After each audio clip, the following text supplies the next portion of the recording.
നമ്മൾ ചെയ്യുന്നൊരു കാര്യം സക്സസ് ആയി കഴിഞ്ഞാൽ അത് വീണ്ടും വീണ്ടും ചെയ്യാനായിട്ട് നമുക്കൊരു ഉൾപ്രേരണ ഉണ്ടാവില്ലേ? ഒരു സ്റ്റാർ ഉണ്ടാക്കി സക്സസ് ആയതിനു ശേഷം ഭയങ്കര ആഗ്രഹമാണ് പല മോഡലുകളിലായിട്ട് വീണ്ടും വീണ്ടും സ്റ്റാർ ഉണ്ടാക്കാനായിട്ട്.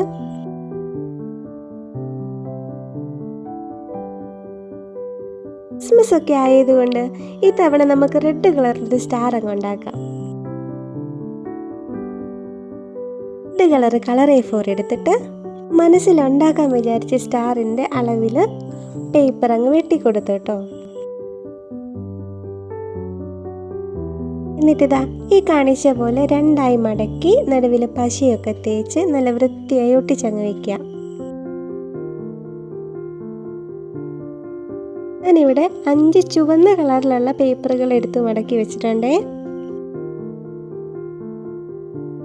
നമ്മളിപ്പോൾ ഈ തേച്ച് കൊടുക്കുന്ന പശ അടിയിലെ പേപ്പറിലേക്കും കൂടെ ഒട്ടിപ്പിടിക്കാതിരിക്കാൻ വേണ്ടിയിട്ട് നല്ലപോലെ ശ്രദ്ധിക്കുകയും വേണേ. പശ തേച്ച് വെച്ചിരിക്കുന്ന ഓരോ പേപ്പറുകളും ഉണങ്ങാനായിട്ട് മാറ്റി വയ്ക്കാം.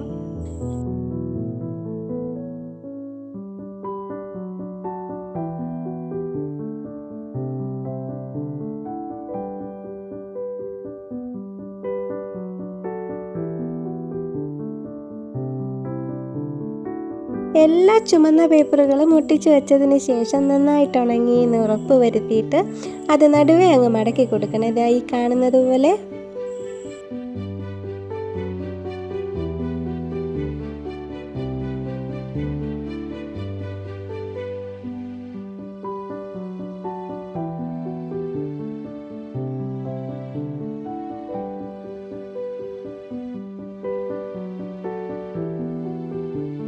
ഒരേ അളവിൽ വേണം കേട്ടോ പേപ്പറുകളെല്ലാം തന്നെ മടക്കി വെക്കാൻ. അപ്പോഴേ നമ്മുടെ സ്റ്റാർ ഉണ്ടാക്കി വരുമ്പോൾ നല്ല വൃത്തിയായിട്ട് കാണാൻ ഭംഗിയായിട്ടുണ്ടാവുള്ളൂ കേട്ടോ. എല്ലാ പേപ്പറും മടക്കി വെച്ചതിന് ശേഷം ഇതാ ഈ കാണുന്നത് പോലെ പേപ്പറിൽ വരച്ച് കൊടുത്തിട്ട് കത്രിക വെച്ച് മുറിച്ച് മാറ്റാം.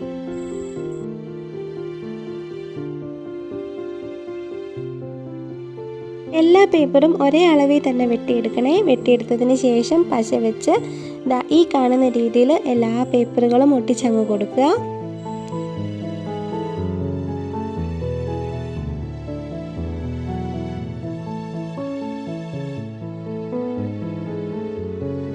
പക്ഷെ എല്ലാം നന്നായി ഉണങ്ങിക്കഴിഞ്ഞിട്ട് നിവർത്തി നോക്കുമ്പോൾ നമ്മുടെ സൂപ്പർ സ്റ്റാർ റെഡിയാണേ. ഇനി ഒരു ചെറിയ പണി കൂടിയുണ്ട്. നമുക്ക് സ്റ്റാർ തൂക്കാനായിട്ട് ഒരു ത്രെഡ് കൂടി വെച്ച് കൊടുക്കേണ്ടേ. അതിനായിട്ട് ഞാനിവിടെ ഒരു വൂളൻ ത്രെഡാണ് എടുത്തേക്കുന്നത്. അവസാനം പശ വെച്ച് ആ വൂളൻ ത്രെഡ് കൂടി ഒട്ടിച്ച് കൊടുത്തു കഴിഞ്ഞാൽ സംഭവം സെറ്റാണ്. ഇപ്പോൾ എങ്ങനെയാ? അടിപൊളിയായിട്ട് സ്റ്റാർ ഉണ്ടാക്കി തുടങ്ങുമല്ലേ?